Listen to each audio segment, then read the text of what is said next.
Hi there, in this video I'm going to give you a quick overview of basic recurve technique. Now this is made up of 6 separate stages which blend together and form the recurve shot. These 6 stages are part of what we call the shot cycle, and they comprise of the stance and posture, set, setup, draw and full draw, expansion, and then release and follow through. So these are the 6 main stages of the shot. And then now we'll just have a look at what each part of this shot cycle looks like.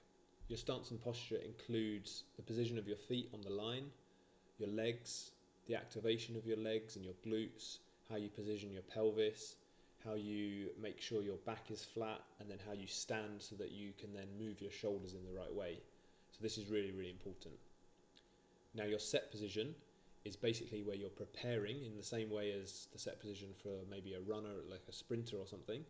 The set position is where you're preparing for the rest of your shot in terms of you're connecting your grip on your bow hand and you're connecting your hook on your draw hand. And these are the 2 permanent points of contact that you'll have with your bow through the whole shot. So these are really, really important. So the set position is all about the 2 hands really. It's the bow hand and the draw hand. So the setup position is all about lifting and opening the bow and doing the majority of the work for aligning the shoulders. So by the time you've done your setup, the majority of your shot structure should be pretty much in place, and there's only a small amount more that you need to do to get to full draw and then execute the shot. So there's a lot of movement that goes on during the setup position, and it's really key to get right. It's also really important to particularly focus on your posture during the setup and make sure that you keep your posture and that you don't compromise your kind of position later on in the shot by losing this posture. So that's really important as well. So the draw and full draw is all about getting from your setup position to your full draw position and putting everything in the right place so that you're ready to execute the shot. So this includes your anchor position, the string on your face, where your hand is in terms of where your neck and chin are, and in terms of basically your whole final part of the alignment. You did most of the alignment in the setup, but the draw and full draw gets that final part of alignment and then allows you to reach what we call real full draw as well, and we'll talk about that in a separate video. But this stage is really important to really get into the exact right position and then allow yourself the best chance of executing a really good shot. So the expansion is the final movement that you do before you release the arrow. So this includes the exact process that you use to make the clicker click and to basically make sure that you shoot the arrow the same way every time. So it's super, super important, and it's really important that you have a consistent way of expanding through the clicker and then executing the shot.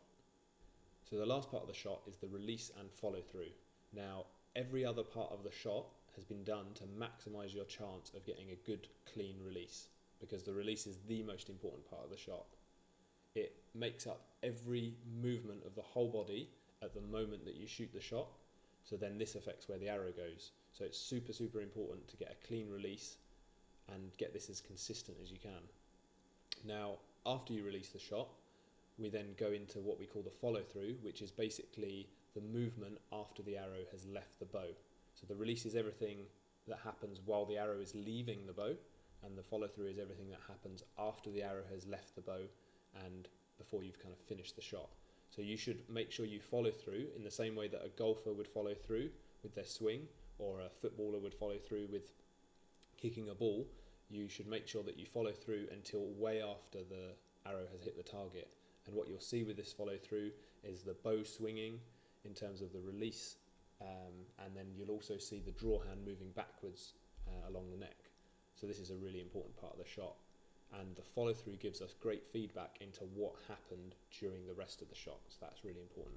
So that's been a basic overview of the recurve shot, so I hope you found that useful, and now we'll go into more detail on each section and give you some more information about that. Thanks for watching.